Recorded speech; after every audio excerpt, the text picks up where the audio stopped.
Monsieur l'ambassadeur, bonjour. Vous pouvez un peu nous donner des explications sur la procédure durant ce référendum? Donc on est presque à la clôture du bureau de vote qui se trouve à l'ambassade. Oui. Qu'est-ce qui va se passer après? Écoutez, nous avons eu 3 jours de vote, donc tous les jours, le 1er juillet, 2 juillet, 3 juillet, de 8 h du matin à 8 h du soir, tous les jours. Et donc il y a eu un dépouillement des votes quotidiennement, donc en fin de journée, avec des PV évidemment qui sont dressés tous les jours. Et ensuite, ces PV vont être adressés au Conseil constitutionnel marocain. Donc c'est lui qui sera amené à proclamer les résultats. Parce que les résultats qui ont été donnés au Maroc ne sont pas encore définitifs. Bien sûr, en attendant que le processus de vote à l'étranger soit clôturé, bien sûr. Et est-ce que c'est pas un peu décourageant pour les électeurs ou peut-être ils vont se dire, comme on a entendu qu'il y avait 92% de oui, est-ce que ça vaut encore la peine de venir voter? 98% de oui. Pardon, 98% de oui. Bien sûr que ça vaut la peine de voter. Ce n'est pas Même si le Maroc a déjà décidé, visiblement. La Constitution, bien sûr, elle est adoptée, évidemment. Oui. Simplement que pour permettre à chaque citoyen de participer en ce moment historique, parce qu'il est historique pour le Maroc, d'apporter sa contribution. Et son oui est important.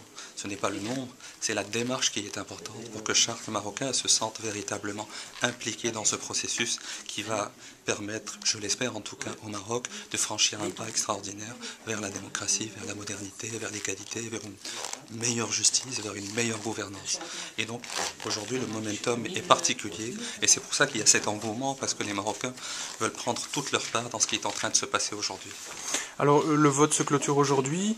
Quand est-ce que vous allez annoncer les résultats pour les Marocains de Belgique? Ce n'est pas moi qui annonce les résultats, écoutez. C'est le Conseil constitutionnel marocain qui va annoncer les résultats. Même pour la Belgique Bien sûr, bien sûr. Écoutez, ce sont des citoyens à part entière, donc ils sont concernés. Simplement le vote aujourd'hui se déroule à l'étranger, mais les résultats du vote vont être transmis, bien sûr, au Maroc, au Conseil constitutionnel, et après dépouillement, comptage, etc.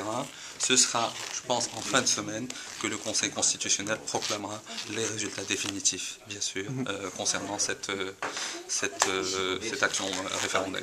Alors, d'après vos observations, quelle a été la réaction des Marocains de Belgique, le taux de participation, etc. Vous avez peut-être pas de taux de participation, mais ce que je peux vous dire, c'est que dépouillement, je peux d'ores et déjà vous dire qu'il est dans la moyenne du oui donné au Maroc. Le résultat. Je vous laisse imaginer, il n'y a pas le résultat. La moyenne du oui dépasse les 96%. Voilà. Ok. Quand le chiffre exact, vous l'aurez à la fin des dépouillements, parce que le processus... Et sur le nombre de participants, on n'a pas encore les chiffres. On n'a pas encore les chiffres. Okay. Mais ce n'est pas à l'ambassadeur de donner les chiffres. De toute façon, les chiffres seront donnés de manière globale concernant tout le Maroc, y compris en ce qui concerne le vote de la communauté étrangère, à la fin de tout le processus, après les 4 jours de recours, parce qu'il y a 4 jours prévus pour les recours éventuellement. Qu'est-ce que doivent faire les gens qui veulent contester par écrit? Tel citoyen par écrit. Écoutez, moi j'ai vu telle chose, ou j'ai remarqué telle chose, ou j'ai envie de faire telle chose, etc. Qu'ils le fassent par écrit, et tous les recours seront transmis au Conseil constitutionnel. Ok. Merci beaucoup, monsieur l'ambassadeur.